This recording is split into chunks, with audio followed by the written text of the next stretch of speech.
ஜெம்பக்தி நேயர்களுக்கு வணக்கம். இன்றைய பார்ப்போற்றும் ஆலயம் நிகழ்ச்சியில வாஸ்து பூஜை வழிபாடு நேரம் பற்றியும் வாஸ்து புருஷன் தோன்றிய கதை பற்றியும் தெரிந்து கொள்ளலாம். சொந்தமா வீடு கட்டிடங்கள் மற்றும் கோவில்லாம் கட்டும்போது வாஸ்து சாஸ்திரம் பார்க்கறது வழக்கம்.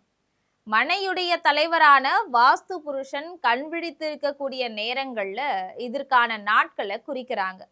அந்த நாட்கள்ல பூமி பூஜை செஞ்சா சுபத்தன்மை ஏற்படும் அப்படிங்கிறது மக்களுடைய நம்பிக்கையா இருக்கு. வருகின்ற 23ஆம் தேதி, அதாவது வியாழன்கிழமை வாஸ்து புருஷன் கண் விழிக்கக்கூடிய நாள். அன்னைக்கு காலையில 8:54 மணியிலிருந்து 9:30 மணி வரைக்கும் வீடு கட்ட பூமி பூஜை செஞ்சா அது நல்லது. யார் இந்த வாஸ்து புருஷன்? எதுக்காக வாஸ்துவ வழிபடணும்? வாஸ்து புருஷன் கண் விழித்து இருக்கக்கூடிய நேரம் என்ன அப்படிங்கிற வினாக்கள் நம்ம எல்லாருக்குமே ஏற்படுறது இயற்கைதான் இல்லையா? அதுக்கான விடைகளை நாம இந்த பதிவுல தெரிஞ்சுக்கலாம். வாஸ்து புருஷன் கண் விழித்திருக்கக்கூடிய நேரம் சுபத்தன்மை கொண்டது.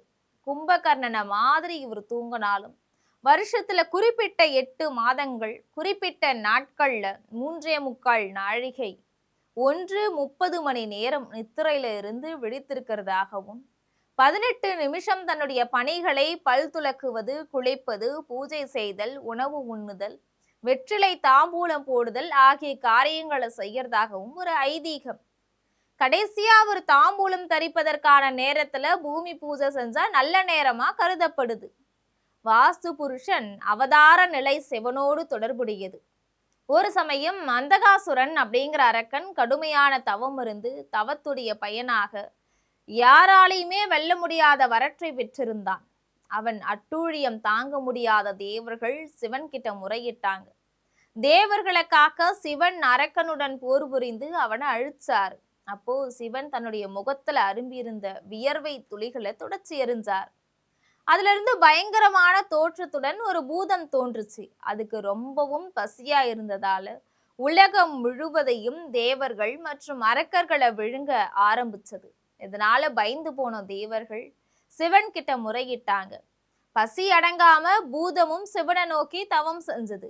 சிவன் அவருடைய முன் தோன்றி, உனக்கு என்ன வேண்டும் அப்படின்னு கேட்க, இந்த பூமி முழுவதும் என்னுடைய கண்காணிப்புல இருக்கணும், எல்லாத்தையும் அழிக்கக்கூடிய சக்தியும் வேண்டும் அப்படின்னு கேட்டுச்சு. இதை கண்காணித்திருந்த பிரம்மாவின் ஆலோசனைப்படி தேவர்கள் அனைவரும் ஒன்று சேர்ந்து பூதத்தை குப்புற தள்ளி அழுத்தினாங்க.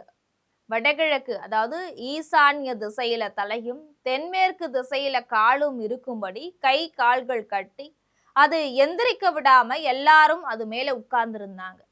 தேவர்கள் அந்த பூதத்துடைய எந்த பகுதியை பிடிச்சாங்களோ அவங்களே அந்த பகுதிக்கு அதிபதிகளாக கருதப்பட்டாங்க. வடக்கு திசைக்கு குபேரனும், கிழக்கு திசைக்கு ஆதித்தனும், தெற்கு திசைக்கு யமனும், மேற்கு திசைக்கு வர்ணனும், முக்கியமாக 8 திசைகளுக்கு அதிபதியாக அட்டதிக்கு பாலகர்களும் கருதப்படுறாங்க. வாஸ்துவ குப்புற படுக்க வச்சது தலை வடகிழக்கு திசை பக்கமும், அவருடைய கால் பகுதி தென்மேற்கு பகுதியில நைருதி மூலையாகவும் இருந்துச்சு.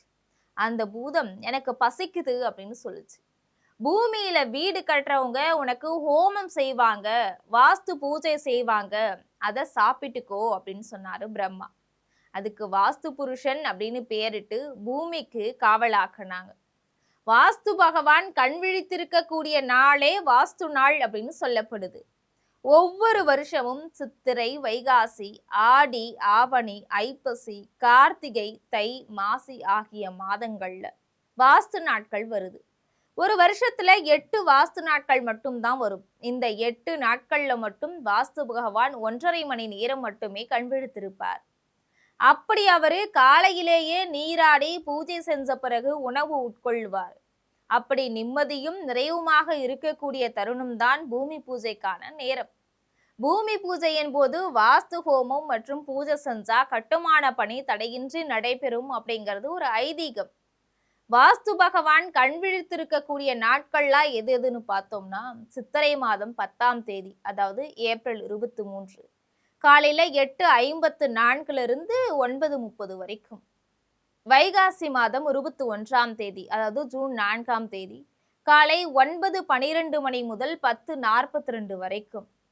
ஆடி மாதம் 11ஆம் தேதி, அதாவது ஜூலை 27ஆம் தேதி காலை 6:48 8:18 வரைக்கும்.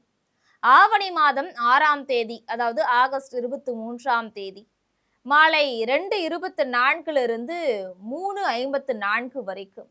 ஐப்பசி மாதம் 11ஆம் தேதி, அதாவது அக்டோபர் 28ஆம் தேதி காலையில 6:48 8:18 வரைக்கும். கார்த்திகை மாசம் 8ஆம் தேதி, நவம்பர் 24ஆம் தேதி காலை 10:11 மணி வரைக்கும். வாஸ்து குறைகள் நீங்கவும் கஷ்டங்கள் தீரவும் வீட்டுல தீபம் ஏற்றுறது நல்லது. தீபம் ஏத்துனா தெய்வம் அருள் நிறைஞ்சிருக்கும். சிவன், பார்வதி, விநாயகர், முருகன் படம் ஒண்ணு கிழக்கு திசையில மாட்டி வச்சா வாஸ்து குறை நீங்கும். செவ்வாய், வெள்ளி ஆகிய கிழமைகள்ல பூஜை அறைய தண்ணி ஊற்றி கழுவணும். தினமும் உங்களுடைய உள்ளங்கையே பார்க்கப்படும். அதுல மகாலட்சுமி இருக்கிறதா ஒரு ஐதீகம்.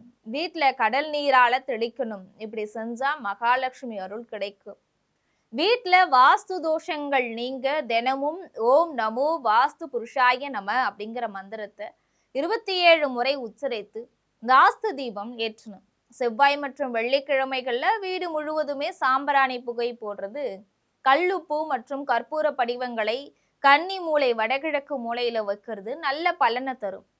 நெய், விளக்கெண்ணெய், வேப்ப எண்ணெய், இலுப்ப எண்ணெய், தேங்காய் எண்ணெய் இது 5ம் கலந்து 48 நாட்கள் விளக்கேற்றி பூஜை செஞ்சா தேவியுடைய அருள் கிடைக்கும் அப்படின்னு ஒரு நம்பிக்கை. நன்றி.